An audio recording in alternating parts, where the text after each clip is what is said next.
बिस्मिल्लाहिर्रहमानिर्रहीम अल्हम्दुलिल्लाहि रब्बिल आलमीन। स्टूडेंट, जिस तरह के हमने अपने लास्ट लेक्चर में स्टार्ट किया था केमिकल कंपोजिशन ऑफ डीएनए की कंपोजिशन के बारे में हमने डिस्कशन स्टार्ट की थी। उसका हमने इंट्रोडक्शन देखा, उसकी डिस्कवरी के बारे में देखा और देखा कि इसको न्यूक्लिक एसिड क्यों कहते हैं। और फिर हमने इस बात को भी देखा कि हम कहते हैं nucleotides of the polymers of DNA जो है वो न्यूक्लियोटाइड से मिलके बना हुआ है। न्यूक्लियोटाइड्स आपस में अटैच होते जाते हैं, इनकी जॉइनिंग होती है और इनकी जॉइनिंग से डीएनए का सीक्वेंस या डीएनए जो है उसकी फॉर्मेशन या सिंथेसिस जो है वो होती जाती है। अब हमने देखना ये है कि कंपोजिशन ऑफ न्यूक्लियोटाइड कैसे होती है। हमने ये तो कह दिया कि डीएनए है ये न्यूक्लियोटाइड से मिलके बना है। अब हम देखना चाहते हैं कि न्यूक्लियोटाइड कैसे बनता है, इसके लिए रिक्वायरमेंट्स क्या हैं और वो प्रोसीजर क्या है जिसके ज़रिए न्यूक्लियोटाइड की फॉर्मेशन होती है। तो हम जब ये देखते हैं तो तीन चीज़ें हमारे पास हैं। हम कहते हैं कि वी रिक्वायर 3 थिंग्स। कौन कौन सी? एक हमारे पास होनी चाहिए बच्चे पेंटोज शुगर। ठीक हो गया, पेंटोज शुगर होनी चाहिए। अब पेंटोज शुगर क्या है? हम कहते हैं 5 कॉर्नर रिंग स्ट्रक्चर। अब इसको हम ड्रा कर लें। ये हमारे पास एक पेंटोज शुगर रिंग है। ये हमारे पास क्या है? पेंटोज शुगर है। ठीक है, हो गया।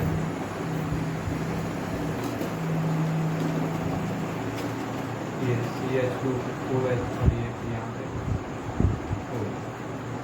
ये हमारे पास एक फॉर्मेलिटी पूरी हो गई, जिसको हमने कहा कि हमारे पास क्या चीज़ होनी चाहिए? पेंटोज शुगर होनी चाहिए। दूसरी पर हम कहते हैं बच्चे हमारे पास दूसरी चीज़ क्या होनी चाहिए? हम कहते हैं कि फास्फेट ग्रुप। एक और चीज़ जो है हमारे पास, ये फर्स्ट थिंग थी। अब दूसरी चीज़ जो है हमारे पास वो क्या है? हम कहते हैं कि फास्फेट ग्रुप जो है वो क्या है? हम कहते हैं H3PO4 हमारे पास क्या है? इट्स ए फास्फेट ग्रुप, जिसमें P हमारे पास क्या है? सेंट्रल एटम है और साइड्स पे हमारे पास क्या है? ऑक्सीजन। और ये इसका हमारे पास क्या है? फार्मूला है इसका, जिसको हम कह रहे हैं कि हमारे पास क्या है? फास्फेट ग्रुप है। और तीसरी चीज़ हमारे पास कौन सी थी? हम तीसरी चीज़ की बात करते हैं कि वो तीन चीज़ें हमने डिस्कशन जो की। अब तीसरी चीज़ हमारे पास बच्चे क्या है? वो हमारे पास नाइट्रोजनस बेसिस है। ठीक है, तीसरी चीज़ हमारे पास क्या है? Nitrogenous bases. अब ये नाइट्रोजनस बेसिस हमारे पास क्या है? हम कहते हैं कि ये पायरीमिडीन है और प्यूरीन एंड पायरीमिडीन। ठीक है, ये हमारे पास कौन कौन सी हैं? प्यूरीन्स। और दूसरी हमारे पास कौन सी हैं? पायरीमाइडीन। अब इनमें सिंगल रिंग स्ट्रक्चर हैं और डबल रिंग स्ट्रक्चर हैं। जिस तरह के हमारे पास जो प्यूरीन हैं, इनके बारे में हम बात करते हैं कि जो प्यूरीन हैं बच्चे वो हमारे पास कौन कौन सी हैं। जब उनकी बात की जाती है प्यूरीन की, तो एडेनिन और गवानीन इसमें आते हैं। ठीक है, हमारे पास ये प्यूरीन है, इसमें क्या क्या हमारे पास आएगा? हम कहते हैं कि इसमें एडेनिन एंड गवानीन, और इसमें हमारे पास क्या आएगा? साइटोसिन है। और दूसरी हमारे पास थायमीन या यूरासिल जो है वो इसमें प्रेजेंट होती हैं, जो कि पायरीमिडीन है। अब हम कहते हैं कि हमारे पास ये जो प्यूरीन्स हैं, these are double ring structure. हम इसको कहते हैं, ये कौन सी हैं? हमने कहा डबल रिंग्ड स्ट्रक्चर। ठीक हो गया। और ये पायरीमिडीन हमारे पास क्या है? Single ring structure. अब हम इसका स्ट्रक्चर ड्रा करते हैं। तो हमारे पास स्ट्रक्चर ड्रा करने के लिए इसके पास हमारे पास एक फार्मूला है। ठीक है, जो CN से हम इसको याद कर सकते हैं। ठीक है, आप किसी भी तरह इसको याद कर लें। तो हम करते हैं स्टार्ट। ये हमारे पास C, फिर N, फिर C। CN, फिर हमारे पास आगे क्या आएगा, यहाँ पे N है और फिर हमारे पास C है, फिर ये और ये। इस तरह से हमारे पास अब ये सिंगल लिंक स्ट्रक्चर है। अगर हम डबल लिंक स्ट्रक्चर बनाना चाहते हैं तो वो भी इसी तरह से बन जाएगी।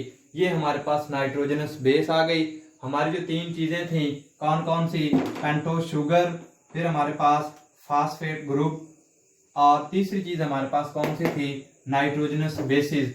हमने यहाँ पे अगर रिक्वायरमेंट्स की बात करें तो चलें हम यहाँ पे रिक्वायरमेंट्स इसके लिख लेते हैं।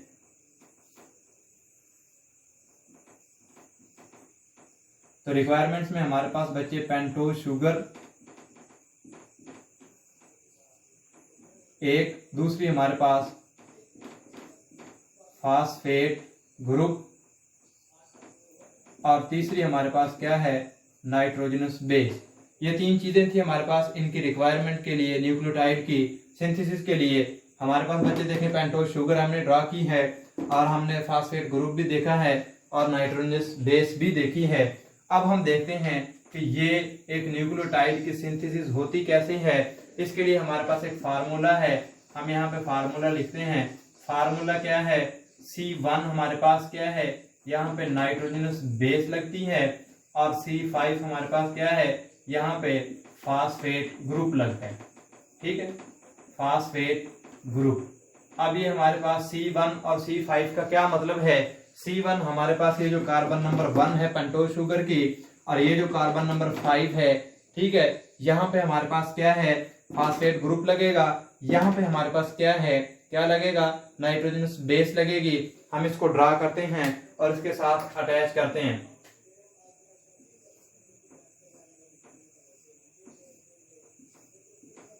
ये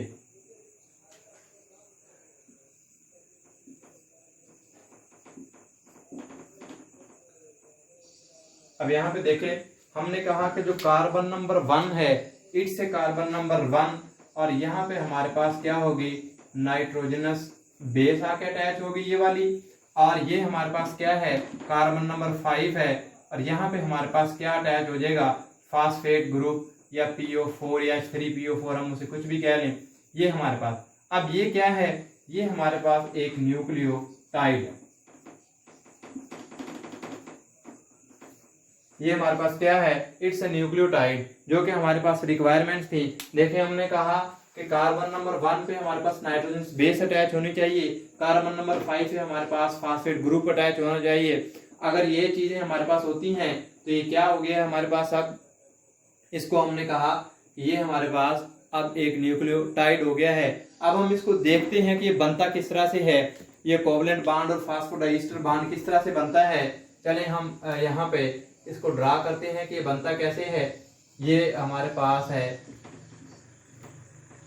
ठीक है, और इधर हमारे पास क्या है, CH2OH, ये OH। अब हम यहाँ पे इसको ड्रा करते हैं नाइट्रोजन बेस। इधर हम कहते हैं कि नाइट्रोजन बेस हमारे पास है,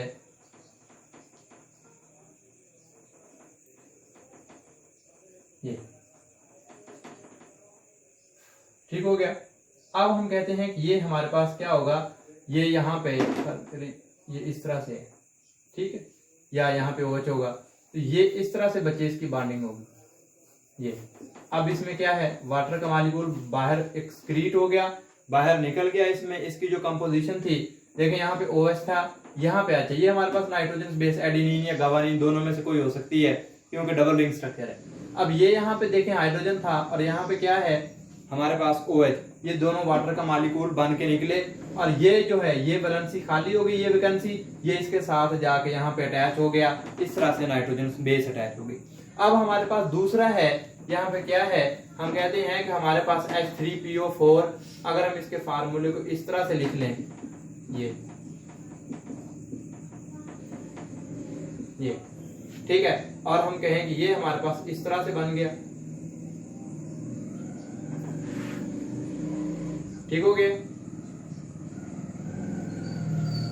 और ये हमारे पास निकल के वाटर का मॉलिक्यूल बाहर निकल गया। अब ये ऑक्सीजन जो है इसकी लिंकेज डायरेक्ट इससे हो गई है।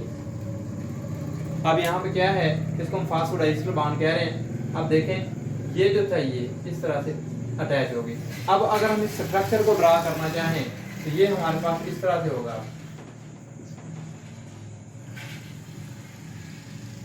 यहाँ पे ये नाइट्रोजन बेस आ गई,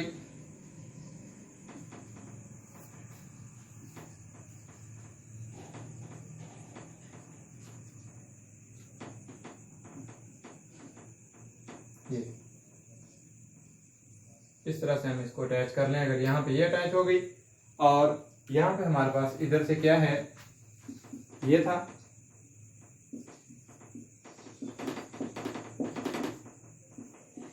ये, और ये हमारे पास इस तरह से हो गया। इसको हम कह देते हैं ये हमारे पास क्या है, कोवलेंट बॉन्ड बन गया, और इसको हम कहते हैं डाई ईस्टर लिंकेज। ये हमारे पास क्या है, it's a diester linkage. ये हमारे पास डाई ईस्टर जो है लिंकेज वो बन गया। ठीक हो गया। अब हम देखते हैं कि हमारे पास यहाँ पे ये न्यूक्लियोटाइड है और एक होता है न्यूक्लियोसोम। अब देखें हमारे पास न्यूक्लियोटाइड और न्यूक्लियोसोम में क्या डिफरेंस है। जब हम बात करते हैं बच्चे न्यूक्लियोसाइड की या न्यूक्लियोसोम की, तो हम कहते हैं कि अगर हमारे पास पेंटोस शुगर और नाइट्रोजन बेस है, ठीक है, हम अगर कहें कि हमारे पास, चले यहाँ पे एक और ड्रा कर लेते हैं,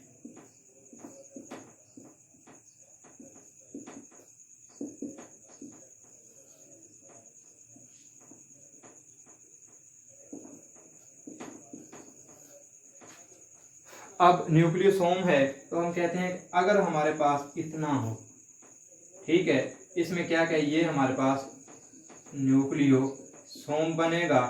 न्यूक्लियोसोम हम कहते हैं हमारे पास क्या है,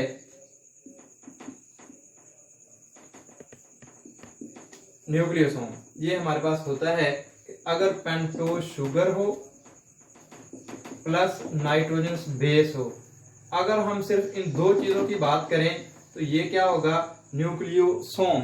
और अगर हम कहें कि हमारे पास क्या है, न्यूक्लियोटाइड किस तरह से बनता है, फिर हम न्यूक्लियोटाइड की बात करें तो हमारे पास पेंटोस शुगर भी हो, ठीक है, नाइट्रोजन बेस भी हो और हमारे पास फास्फेट ग्रुप भी हो।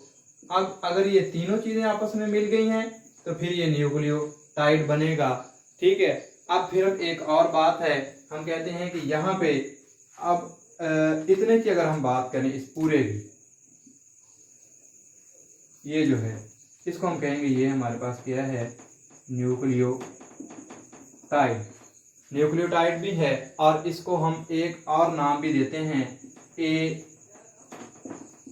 AMP, adenosine monophosphate. अगर इसके साथ एक और PO4 ग्रुप लग गया है फिर हम इसको क्या कहेंगे, ADP, एडिनोसिन डाइफास्फेट। अगर इसके साथ एक और ग्रुप लग गया है, अब ये हमारे पास क्या है, एडिनोसिन ट्राइफास्फेट ATP। फिर हम इसको क्या कहेंगे, ये एडिनोसिन ट्राइफास्फेट है ATP और ये होता है टिल्ट बॉन्ड। और इस टिल्ट बॉन्ड में क्या है, तो हम इसको एनर्जी कंटेनिंग बॉन्ड कहते हैं। जब ये बॉन्ड टूटता है तो एनर्जी रिलीज होती है 7.3 किलो कैलोरी। खैर हमें इस बात से गर्व नहीं है, हमारे पास क्या था, हमने न्यूक्लियोटाइड बनाना था। ये हमारे पास न्यूक्लियोटाइड का स्ट्रक्चर है कि इस तरह से न्यूक्लियोटाइड की फॉर्मेशन होगी।